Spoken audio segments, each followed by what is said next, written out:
Welcome. Here is a rundown of war in Ukraine. Ukraine seeks urgent meeting of UN Security Council over Russia strikes. Ukraine will request an urgent meeting of the United Nations Security Council to discuss the latest Russian strikes against power-generating facilities, President Volodymyr Zelenskyy said today. The murder of civilians and the destruction of civilian infrastructure are acts of terror. Ukraine will continue to demand a decisive response from the world to these crimes, he tweeted.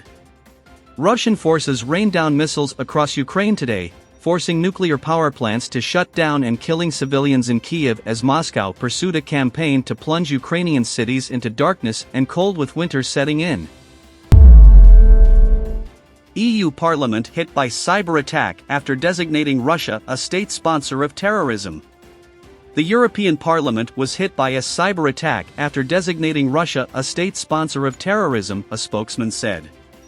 The availability of Europarl website is currently impacted from outside due to high levels of external network traffic.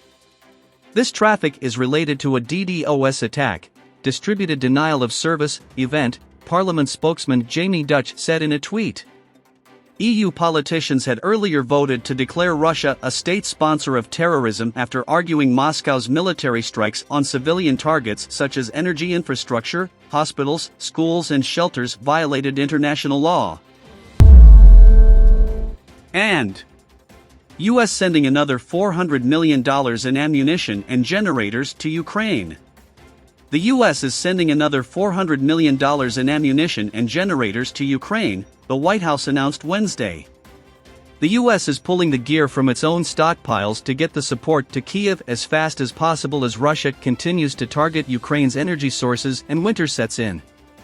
The latest package includes 200 generators, an undisclosed amount of additional rounds for both the advanced NASAMS air defense systems and the HIMARS artillery systems the US has shipped to Ukraine, 150 heavy machine guns with thermal sights to shoot down drones, 10,120 mm mortar rounds and another 20 million rounds of small arms ammunition, among other items, the Pentagon said.